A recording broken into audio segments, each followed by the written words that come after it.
Good morning. Welcome to the More Factor. Today we're going to start a series on being focused. I'm Frederick Groth and I enjoy helping people to succeed by teaching life skills, success principles, and character traits.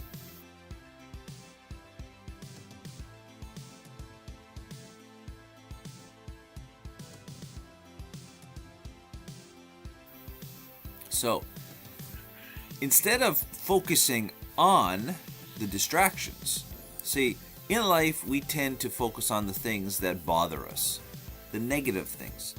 And in reality, what happens is when we focus on something, we draw attention to it, and it draws attention to us, and we get more of it. So, in my journaling and looking into myself, I get distracted easily. So instead of focusing on the distractions, we're going to focus on what is the thing we want. Focus. I've said focus a lot so far this video in the last 60 seconds. But that's what we're looking for. We're looking for a way to focus our mind on the tasks at hand so that when distractions do come, we can push them aside and stay on course. So I found a really interesting article on a WikiHow webpage, and we're going to go through it the next couple days. So I thought it was 4 points, that was it, and it's 4 methods, and each of them have a couple points under it. So method number 1 on staying focused is being organized.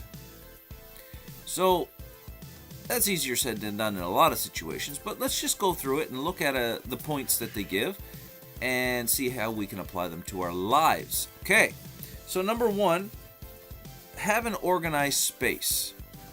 Okay, where you work,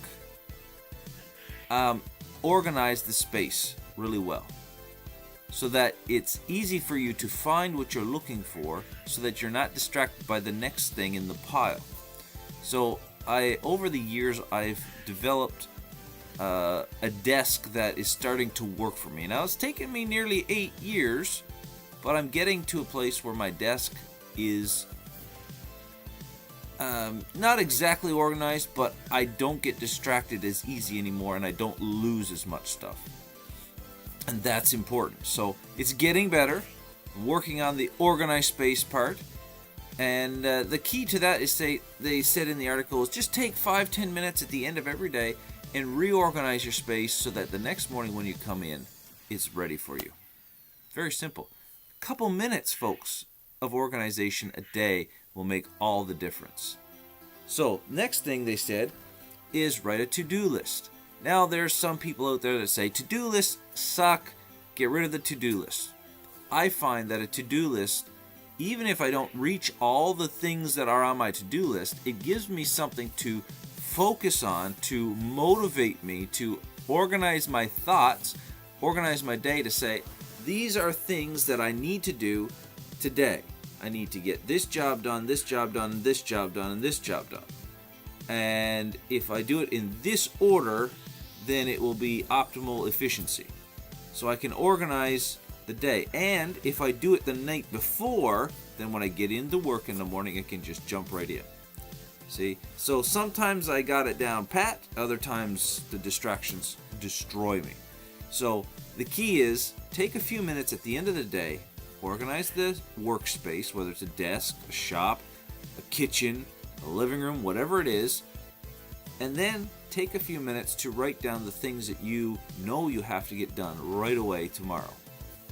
Okay, number 3, manage your time. Oh my goodness. This is really one of the things that is most difficult in my shop. I run the shop, I own the shop, I do almost all the work myself. My son comes in and helps 3 or 4 days a week, and he's just learning how to do things. So mainly the responsibility falls on my shoulders, and it's very difficult to manage my time. When a customer walks in, I have to stop what I'm doing, take care of the customer.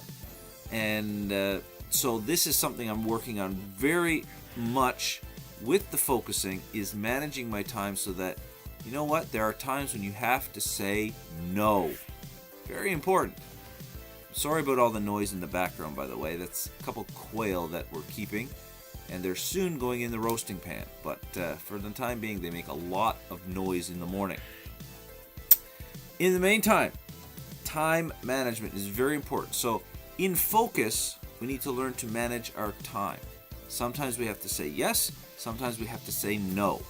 Learn what your time is. Now, the last one goes along with time management. So we're going to talk about two of them at the same time, and that is take a break.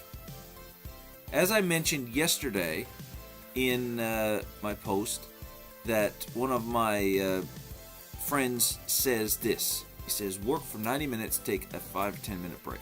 Work for 90 minutes, take a 5 to 10 minute break.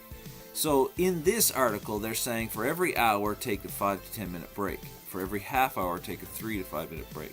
So here's the key, what I'm taking out of this. When you get a job done, when you've worked through the task that you're doing, whether it takes you half hour, an hour, whatever it is, when you get that job done, take a little 5-minute break. And that will clear your mind and allow you to focus on the next job on your list. Okay? So focusing is the important thing here. So we have organization of your space, organization of your to-do list, time management, and breaks. All these things work together to help you keep your mind in a focused state.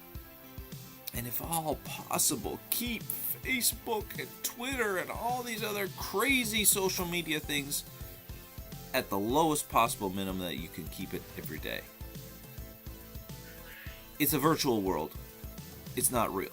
So try to come back into this world. Anyway, day number 1, be organized, to-do list, time management. Very important. I'm going to try to practice this today, see what happens. You practice it today, see what happens. God bless you. Be better today than you were yesterday, and we'll change the world. Have a great day. We'll see you back tomorrow for another episode of The More Factor and learning how to stay focused.